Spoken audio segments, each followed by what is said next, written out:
governance, and then everything will be in order. And my last take on this one again, I'm saying we are being grouped. There are people who are very, very hard to talk to. Comrades in the university, Gen Zs, watetezi, those people, if you sit in a room with them, you'll go crazy. Kila mtu anajua. And so the classification that is going, the church is a done deal. The church was used in 2017, was used in 2022. So these university students right now are being targeted to mobilize the smart people, because the system has discovered we cannot fight this war with goons.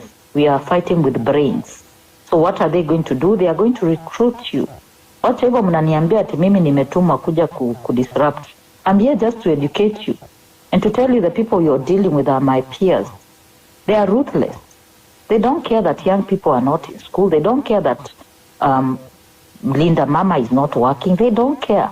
These are people who came from poverty and then they became rich. These are people who went to school without shoes and they got degrees. They went to the University of Nairobi. They went to Kenyatta University when we only had 2 universities. They are there lying to you about how they paid help. In our days, even when I was in a government college, we got boom. We got 200 shillings in the college that I was in every month. We ate, I had not seen the things that we ate in that college. I was in the college that is in Parklands that became the School of Law. So the reason my life is so open is because I've written a story about my life. So I'm just here to tell you, this university funding quagmire is not the real issue. The real issue is the scam of being derailed. So what happened yesterday where there was an assembly where the president called all the student leaders. They had already been called in private and the resolutions were made. And the next day we had a student leader that was missing.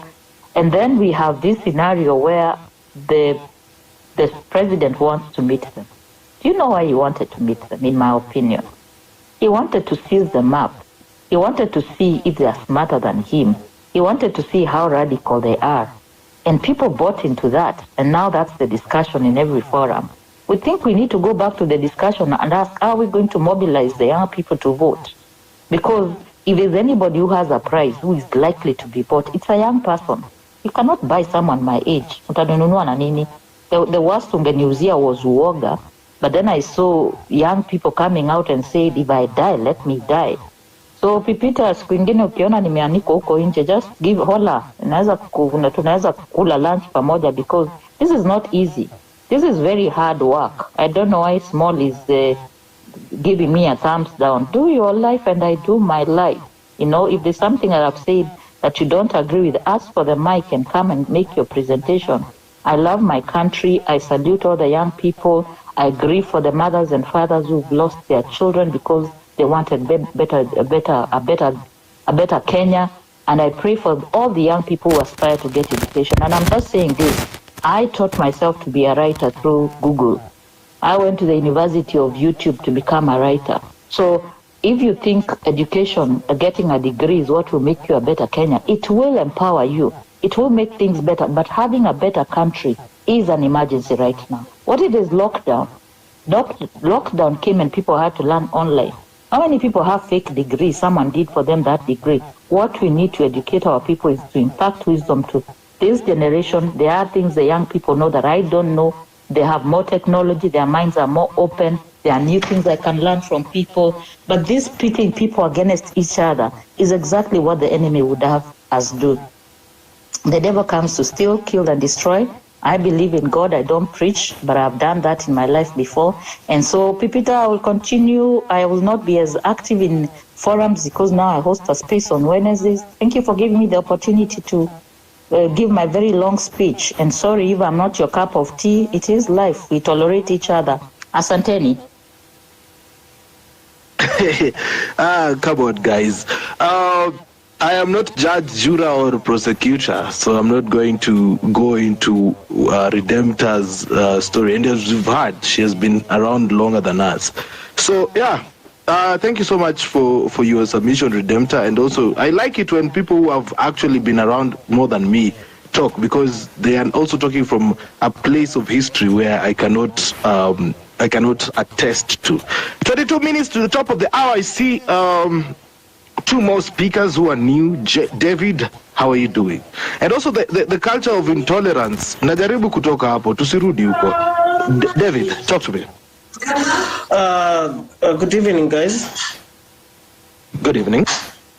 I'm David Karani. I'm a human rights defender with the Social Justice Center movement. And I'm also part of Elimu Bora working group.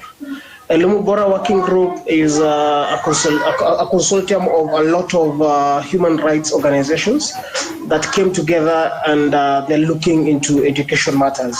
We're looking into public education. We are hosted by Kenya Human Rights Commission, and we started auditing our Kenyan education like 3 years ago.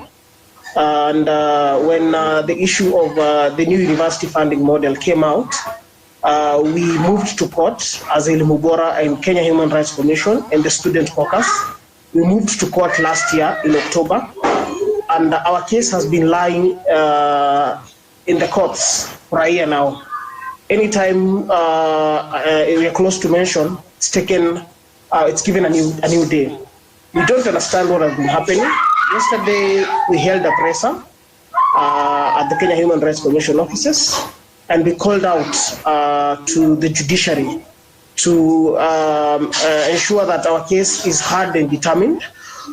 We took our case on very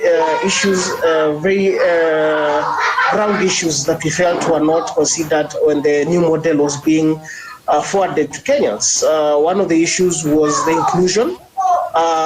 We felt like there were people who are being discriminated, those who are below the age of 18. As one of us has mentioned, Redemptor, she mentions she actually cleared school before getting to 18. So at the moment, anyone who is below the age of 18 is not able to get funding from the new model. Anyone who is not, you cannot enter into any contract with anyone who is below the age of 18. So another thing that we really looked at was public participation. None was done in the country. There was no public participation that was done. So I'm in the house, so the young ones are really excited. You'll excuse me. No public participation was done. So those are one of the issues that we took to court. Another thing that made us really want to move with speed was the scientific method they were talking about. Nobody knew how they were going to do it. This is something that's going to affect a lot of Kenyans. You just don't wake up one day. And I think the framers of the Constitution were really on point, getting to finish roadside declarations where somebody would wake up one day and decide we're taking this route. The framers of the Constitution, that is what they really wanted when they called for public participation. So I'll not take a lot of time. I just want to tell Kenyans there's something being done. We have a case in the corridors of the judiciary. It's being, they're kicking the can down the road. I don't know if they're in bed already with, I don't know, the meeting they had. Kwame had a meeting with the president. I don't know what they discussed. So we're really looking to see if we can be able to get a date as soon as possible for this matter to be heard and determined. Currently, I'm looking into collecting signatures or collecting Kenyans who are willing to join, those who've been affected. We want to present as many cases as possible to the judiciary to tell them these are the people that have been affected. We're not just bringing, we're also bringing stories. These are lives. These are the people that we are actually representing. So I really want to thank the organizer of this. And also, if you have your time, kindly look at the Kenya Human Rights Commission website. We have the dates that have been set there. If you can mobilize to have Kenyans come out, so we can call out this corruption that is happening, while young people are being disenfranchised by being told you need to actually have this amount of money before you sit before you even enter a class at the university. That is going to actually send a lot of people back home after they've even reported. We are seeing right now they're being told, come report. Afterwards, we are going to see how that happens. I think the time I was joining the university, I received my money before even setting foot in Nairobi. By the time I was getting to the university, I had my money, my pocket money, and I had my loan already sent to the university. So I think it's very important that you also look at the aspect of these young people. What are they coming to do without money in the university? You can imagine a young lady from somewhere coming to Nairobi. Let me just use the example of Nairobi, but not all the universities are in Nairobi. Coming to Nairobi, she has no pocket money.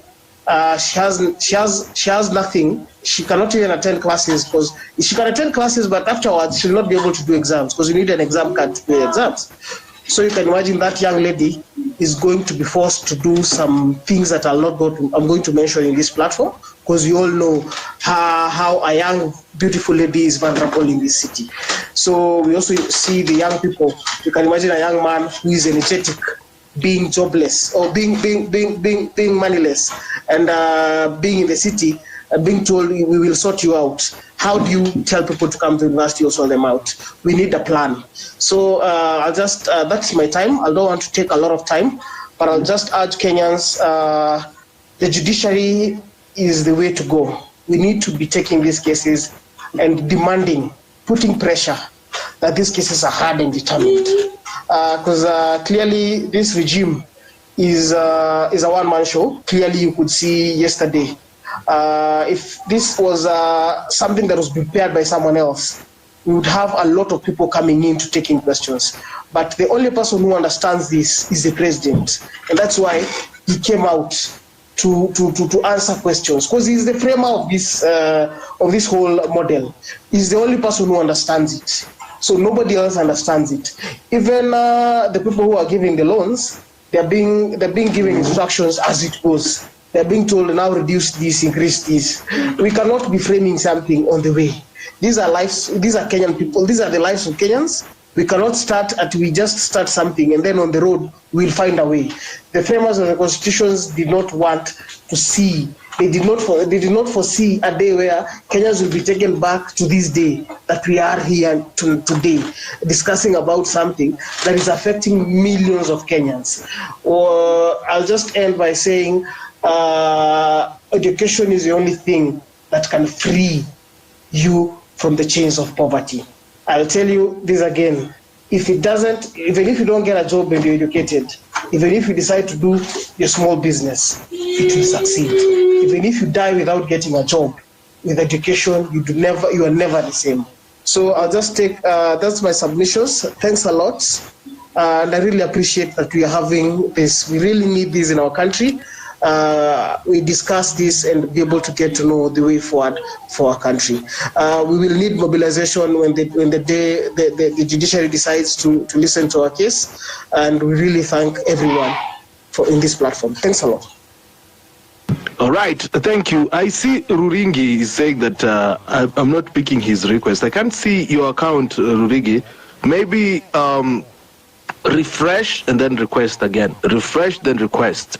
Leave the space, refresh your app, and then request the microphone. Your request will be on my side. We have about 15 minutes to the end of the show today. Thank you so much for everybody who takes time to listen in to Home Run with PP. It is always an honor to have you here, and also the speakers as well. Juice James, how are you doing?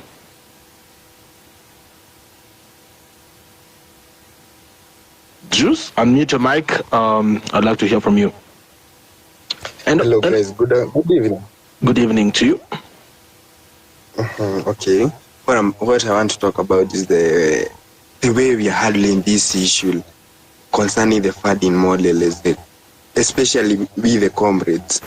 If you watch about the town hall meeting yesterday, it was something like, okay, you are trying to convince somebody to change something, but else the person actually set the mind that anataka, like what we are doing yesterday, we are trying, like we are just arguing, we have no solutions with the person. Even the president is not even concerned what he's talking about. He's just trying to convince us that a poor person needs more money to do something. a poor person needs to pay for the education more money. And yesterday what he was just trying to explain to us that how a poor person can. I was just calculating. Imagine we are being told about the birds, how to settle little birds 1, 2, 3, and 4 and 5. But just imagine that person who is earning below 25,000, who was told to be in bird 5. If you do your calculation, if the person is doing a degree in, let's say, medicine and surgery, the person will be, by the end of the 6 years, he'll be holding a loan of about 0.9 million shillings. Just imagine having 0.9 million shillings and bearing in mind that is a person earning below 25,000 shillings. How will the person settle the fees? And how will the person settle the loan, not the fees even? And when we talk about making sure that all the funds concerning the education are put in one kitty, you just see the guy is just trying to dodge us everywhere. He's not ready to listen to something like that. What we will do, comrades, we are not complaining again. Let's do this. We write the solutions we need. First of all the educations funding, all the educations money should be in one kit. Let's ban all these CDF, bursaries. They don't help at all. Those are corruption schemes. Let them end. Let's do this. Because I'm very sure this guy, his idea, he take it as a merit. So he may not remove the model, but we should come with the solutions. First of all, we propose that all the funds should be in one kit. To ban easy the CDFs, the everythings, to remain in one kitty where all the funds zitakuwa channeled up. And if we do that, education will be almost free to everyone. But if we continue, like we are complaining to this guy, as the Redemptor have said, Hajali. This guy is just trying to convince us with a wrong thing. So, what we should do, let's make sure that we come with a solution, that we should pressure this guy to make sure all the funds are in one kitty. And in that, tutakuwa tumemweza. Thanks, sitaki kuongeza kitu kingine. Thanks the host and the listener. Thank you, Juice James, for keeping it short as well. I have about 10 minutes, which means I can hear about 2 people speak before I call it a night here. Christine, how are you doing? I'm well, sir. Thank you very much. Karibu. Asante. Yes, I just want to... What is it? Ngoja Rastan Bana. You know what we do here. Christine, talk to us. Thank you very much. I've been listening for quite a while, and I just wanted to give a few thoughts. I am not very in the age group that perhaps I went to university many years back, and I think the system then was that we were bonded through the office of the president. But then you go to the university and you find your funding there. You go, once you register, you get to the... your funding is given directly from either you go to the finance office, you collect your boom. Like the previous speaker, I think Redemptor had said, we were being given boom. And we were eating a 3-course meal. You will not believe it, but we were eating sausage. You would decide what you do. It is like a 5-star hotel. And it bogs my mind that with the kind of money that now is available, that university education becomes so expensive. I am a BOM chair of a school, a secondary school, by God's grace, where my mother built a school and she never went to school. And I was home last week chairing a board meeting. I have come with 3 different forms of my school and other school students that are coming to the university. And you can't believe their mothers are peasant farmers. They cannot have a meal a day. And they are being put in band 5. It is very amazing, and I think what we are talking here is real. What I am not seeing coming out through is who is cracking the cost of what the 29% that the president said yesterday that comes from the exchequer, and then adding what then comes from the families, from the parents, then we see that envelope. How much billions are we talking about here? And if we divide by those who have qualified for university education per capita, do we have a rough estimate of what that capita is? Maybe we are actually, the parents are providing for university education. No wonder the vice chancellors were very happy supporting this. Maybe there's a deal that they know that we do not know. I'm a Kenyan, and yesterday when I saw them very happy and supporting that this works for them, my antenna went up. And I think we need to crack real figures here. And another thing, as we speak here, I do not know, I've heard that we need to stop this, consolidate the bursaries, which I want to agree to. But when we consolidate it, have we ever thought of how then it will be administered in a transparent and in a system that then get to know that the real need, people with the real need get the funding first before those that are there. What I also know, I have 2 students that have had that their parents are earning, they are in the PSS category, and they are in band 1. I mean, this is crazy. So I just wanted to add my voice. I'm a retiree, but I just wanted to say you are doing an amazing work. But I think moving forward, then we need to come with action. One action that is emerging is to challenge. I think the lawyers are already in court challenging, but beyond challenging, I want to agree with Redemptor that these are horses that do not listen. The PR is playing. Yesterday after giving the town hall, I don't even know what told them that town hall was really something that was very great. And having done that town hall, then we are being duped to think that he's already finished the business and he will move forward. What I also know from the insider of HELP that really they are not happy, but there are people who are changing figures for the people who are real need. If you are really needy, something will be put into your note after you fill the form. They keep on saying that people have filled wrong forms. That's why perhaps they have been put in wrong banding.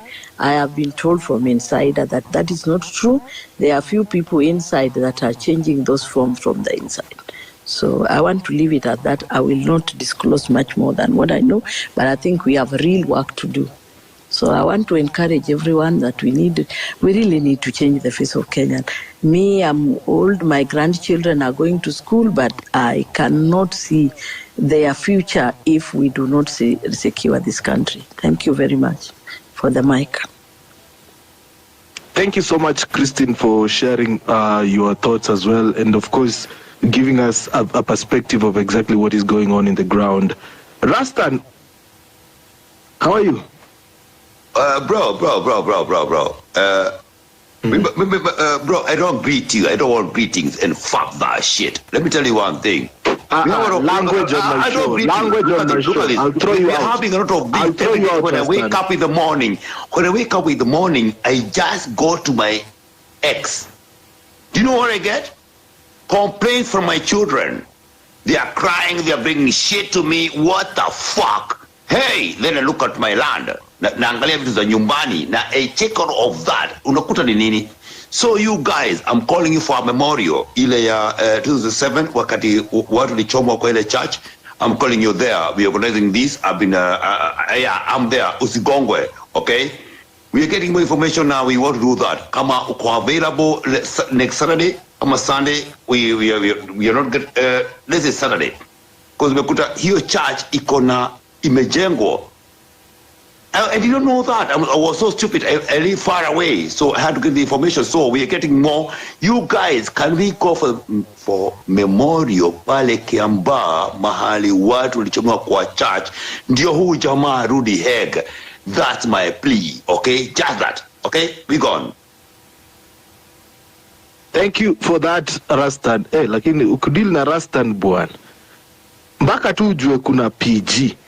Anyway, thank you so much, Rastan, for that. That gets us to 3 minutes to the top of the hour. Allow me not to bring in any more speakers for today. It's my time to rest. I'm not even resting. I have to edit a whole interview. You are here. You can give your girlfriend. Kwaheri baba. So I'm saying I have to take a quick shower, eat, and then get into night editing. There's an interview I'm working on. Of course, the Journey series. I was supposed to drop it today, but I have to take my time with whatever content that I'm bringing up to you. So, ladies and gentlemen, thank you so much for finding time and listening in to Home Run with PP. It is always an honor to have you here. We will be back here again tomorrow 4 p.m. kama kawaida, kama dawa, kuongea kuhusu mambo ambayo yanatuhusu kama wa Kenya. Tomorrow is State of the Nation. You let me know. These days, every day is like State of the Nation. We are always talking about politics and politics and politics. So yes, tomorrow we'll still be back here again, just catching up on the State of the Nation, ladies and gentlemen. And of course, Home Run with PP is a show that has been running for the past 1 year. It is supported by you, the listener. If you like what I'm doing, 0721948229 is the number, so that we can keep an independent voice. I don't take money from any politicians or any form of